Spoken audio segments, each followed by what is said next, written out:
Salut, aujourd'hui je vais parler de bilan d'écriture. C'est le pendant de l'épisode sur la vision pour l'année prochaine. Là je vais parler du bilan. Le bilan à la fois annuel et aussi le bilan qu'on fait régulièrement. Parce que le bilan annuel il se prépare en fait tout au long de l'année. On ne va pas attendre le 30 décembre de se dire mais qu'est-ce que j'ai fait en fait cette année. L'importance de faire un bilan et de tenir en gros un journal d'écriture tout au long de son année, c'est de gagner en perspective. C'est hyper facile quand on est pris dans le flux des trucs de ne pas se rendre compte de tout ce qu'on accomplit, des difficultés qu'on rencontre, des difficultés qu'on surmonte et des choses qu'on apprend en écrivant. Je vais essayer de pas trop me répéter par rapport à l'épisode sur la vision. Il y a des choses que je vais devoir redire, mais je vais essayer d'aller plus loin. Tenir un journal d'écriture, c'est tout simplement prendre 5 minutes après chaque session pour dire ce qu'on a fait ce jour-là, comment on se sent, comment a été l'écriture, les questions que pose notre projet, les questions que pose notre pratique en général, et les ressources qu'on développe, les envies qu'on peut avoir pour pouvoir gagner en objectivité justement sur notre pratique. La difficulté quand on se lance dans la pratique de l'écriture, c'est qu'on peut très vite s'enfermer dans une vision partielle de notre pratique, une vision qui est teintée de nos espoirs, de nos déceptions, de beaucoup de nos émotions. Ce regard trop émotionnel sur notre travail nous empêche de vraiment progresser aussi bien qu'on pourrait le faire. En gagnant en objectivité, c'est-à-dire en notant réellement, en gardant une trace au moment où les choses se passent, des choses qui se passent, on sort de ce rapport trop émotif, de ce rapport trop réactif à la pratique. Par exemple, au fil des pages de notre journal d'écriture, on va voir apparaître certains schémas. On va se rendre compte que dans tous les projets, quand on arrive au milieu du projet, on prend une pause, qui est une pause souvent subie, mais une fois qu'on a repéré le schéma, on peut anticiper, se dire très bien, quand je vais arriver à la moitié de mon projet, je vais avoir besoin de faire une pause. Pourquoi je fais cette pause à chaque fois? Qu'est-ce que ça m'apporte? Qu'est-ce qui fait que je reviens dans le projet une fois que j'ai fini ma pause, et comment est-ce que je peux intégrer cette information-là à ma méthodologie. Donc ça, c'est important pour des questions méthodologiques, c'est aussi important pour des questions de durabilité de la pratique. C'est-à-dire que si je suis trop émotionnel, mon écriture, elle va avoir des pics et des vallées très prononcées, comme mes émotions. Des moments où je vais être très enthousiaste pour un projet, je vais beaucoup écrire. Des moments où je ne vais pas du tout être enthousiaste, je vais arrêter d'écrire. En décorrélant ma pratique des émotions qu'elle génère, je vais me permettre de pratiquer de manière plus régulière et plus constante. Et je vais me rendre compte aussi que c'est pas parce que je me sens dans un certain état que mon écriture, le résultat, il est le reflet de cet état. C'est pas parce que je me sens bien de la session que j'ai faite que le texte que j'ai produit est bon. Et c'est pas parce que je me sens mal à la fin de ma session que le texte que j'ai produit n'est pas bon. Il y a dans les états qu'on va ressentir beaucoup de facteurs, notamment la fatigue, notamment la clarté avec laquelle on a atteint les idées qui se sont présentées et qu'on avait besoin de poser sur le papier.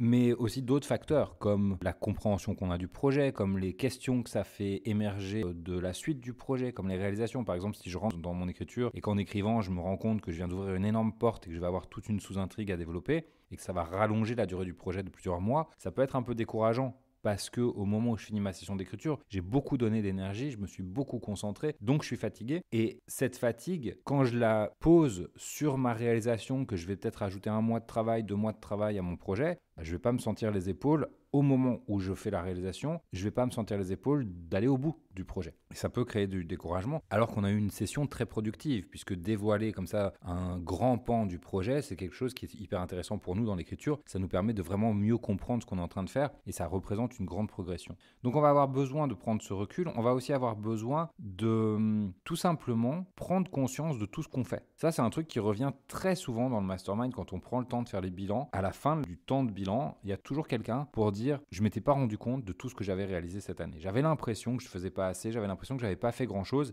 et le fait de le poser sur le papier et de le synthétiser comme ça en peu de temps sur une vision globale, je me rends compte de tout ce que j'ai fait.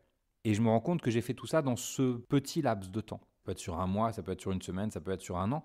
Cette réalisation, elle est hyper importante pour construire de la confiance en soi, pour construire de l'assurance dans son identité d'auteur, dans sa posture d'auteur. Et donc, elle permet comme ça d'avancer avec plus de sérénité. Elle permet naturellement de faire descendre les petites voix du juge interne, du critique interne qui viennent nous encombrer, qui viennent nous parasiter et qui peuvent nous détourner de nos projets.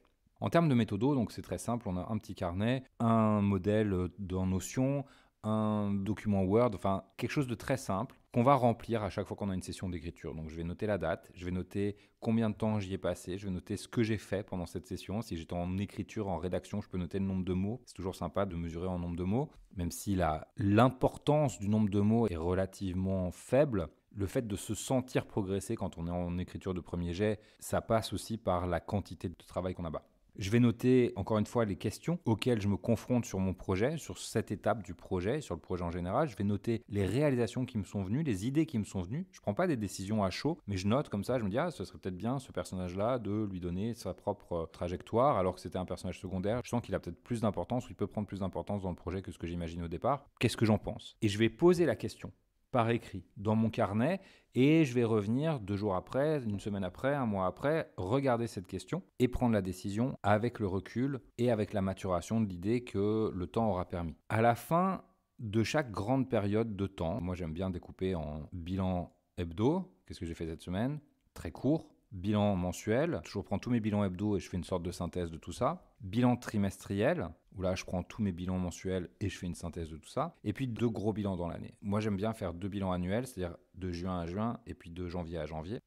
Le bilan annuel, il est un peu plus prononcé, un peu plus poussé que les autres bilans. On va regarder l'ensemble de notre pratique, pas seulement notre production d'écriture, mais aussi nos résultats commerciaux, financiers. On va aussi regarder les relations qu'on a entretenues avec nos éditeurs, avec nos co-auteurs, avec nos correcteurs, avec tous les gens avec qui on est amené à travailler, aussi avec nos lecteurs. On va regarder nos sensations, les sensations que l'écriture a générées en nous. Est-ce que c'était une année plutôt joyeuse de l'écriture? Est-ce que c'était plutôt laborieux? Est-ce que on s'est beaucoup posé la question de savoir pourquoi on écrivait? Peut-être que ça vaut le coup après, une fois qu'on a identifié les sensations, de s'interroger de ce sur quoi elles cherchent à nous interpeller. Si on s'est ennuyé, si on s'est beaucoup posé la question de savoir pourquoi on écrivait, peut-être qu'il est temps de redéfinir une raison d'être à notre écriture, de se donner de nouveaux défis, de se donner de nouvelles zones de progression. On va regarder aussi justement sur quoi on a envie de travailler. Donc le bilan, il est là pour nous permettre aussi de prendre des décisions par rapport à la pratique qu'on a eue. C'est-à-dire je vais regarder ma pratique de l'année et je vais me demander ce que j'ai aimé faire, ce que j'ai pas aimé faire, ce que j'ai envie de continuer à faire et ce que j'ai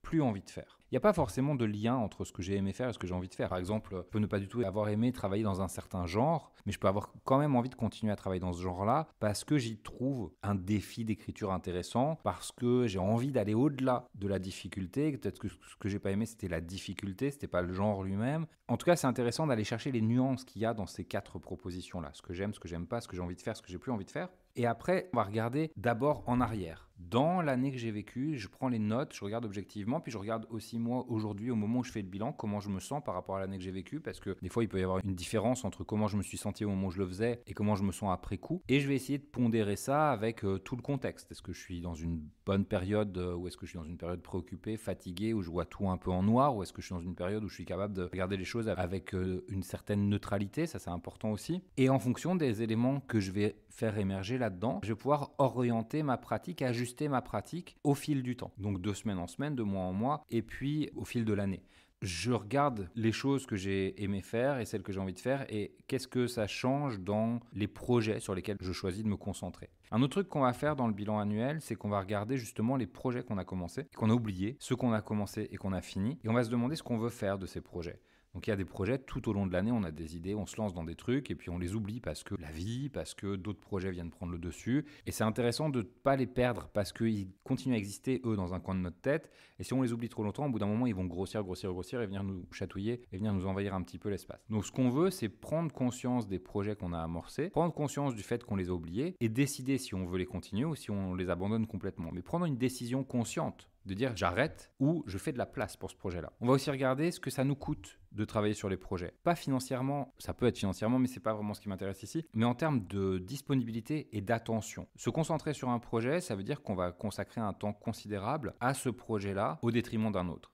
Est-ce que c'est OK? Ça peut être aussi au détriment de parties de notre vie. C'est-à-dire qu'on peut, y a beaucoup d'auteurs qui ont ce problème-là, c'est qu'on est tellement pris par nos projets d'écriture, ils sont tellement complexes et ils demandent tellement d'attention qu'on a tendance à grappiller chaque petit moment de dispo qu'on peut avoir pour les donner à nos projets d'écriture, au détriment de notre vie sociale, parfois au détriment de notre vie sportive, au détriment de tout un tas d'autres choses de notre vie. Et c'est pas toujours une transaction qui est bonne pour nous. Donc c'est intéressant de savoir est-ce que je suis dans une phase de ma vie où j'ai envie de me concentrer beaucoup à mes projets d'écriture au détriment du reste, ou est-ce que j'ai envie de faire de la place à d'autres choses. Ça c'est important pour pouvoir cadrer correctement notre travail d'écriture. Il ne faut pas qu'il soit trop envahissant, sinon on va finir par plus être bien à l'intérieur. Il faut qu'on arrive à... Alors moi j'aime pas trop cette notion d'équilibre Il ne s'agit pas de trouver de l'équilibre, il s'agit de trouver comment c'est aligné pour nous de faire de la place à notre écriture avec le reste de notre vie et comment ça trouve sa place, comment l'écriture elle trouve sa place dans le reste de notre vie. Parce que le reste de notre vie nourrit notre écriture. Si on n'a pas de vie autour, bientôt on ne va plus rien avoir à écrire. Donc c'est important de faire de la place à tout ça. Et le bilan annuel, c'est un moment pour se poser ces questions-là, pour dire je vais aussi sortir de simplement le regard très près de la feuille, juste posé sur ma pratique. Je vais prendre un peu de recul, je vais regarder ma pratique à l'intérieur de l'ensemble de ma vie. Comment ça marche? Comment ça s'articule avec le reste? On va regarder aussi les choses qui nourrissent notre imaginaire, les choses qui alimentent notre créativité. Ça peut être des activités, ça peut être des personnes, ça peut être des œuvres qu'on a côtoyées. Je vais faire une liste de tout ça et je vais essayer de trouver des points communs ou des fils conducteurs et je vais me demander comment je peux faire plus de place peut-être à ces choses-là ou aller chercher d'autres œuvres, personnes, moments avec ces personnes, activités. Parce qu'on a besoin de constamment alimenter aussi notre imaginaire, de constamment alimenter notre créativité, notre sensibilité pour pouvoir avoir quelque chose à mettre dans nos textes. Donc on va regarder ça, on va regarder aussi toutes les choses qui ont drainé notre énergie, en particulier notre énergie créative, on peut le voir sur toute notre énergie, mais moi ce qui m'intéresse là, c'est vraiment le bilan d'écriture. Donc on va regarder ce qui draine notre énergie créative et on va se demander comment on peut supprimer ces choses-là de notre vie, les déléguer, les enlever.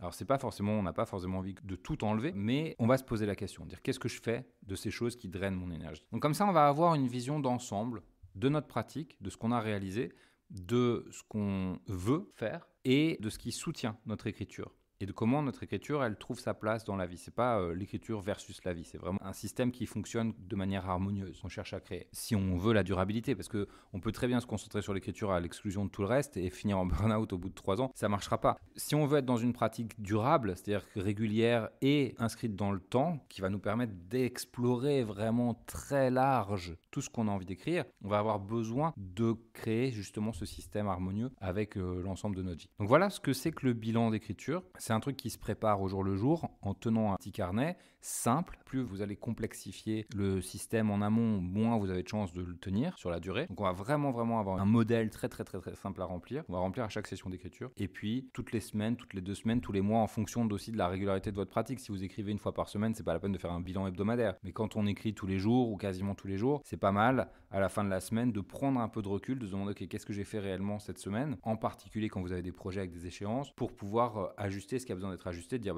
je me suis pas rendu compte que la semaine était passée, j'ai pas écrit un seul mot, il va falloir que j'anticipe et que je compense la semaine prochaine, alors comment je vais faire ça? Tout ça c'est important et c'est à ça que sert le bilan hebdo. Et ces bilans hebdo après nourrissent les autres pour permettre dans la durée, c'est vraiment un travail qui se fait dans la durée, vous attendez pas à ce que ce soit magique et parce que j'ai fait mon bilan tout d'un coup tout change, mais vous allez voir que en vous tenant à cette régularité d'une pratique consciente ou d'une conscientisation de votre pratique, je devrais dire, vous allez voir évoluer justement votre pratique, vous allez vous sentir plus à l'aise à l'intérieur, plus légitime, plus en confiance, plus aligné avec vos projets et ça va être super chouette sur la durée. C'est tout pour moi, je vous souhaite une bonne fin d'année, ciao.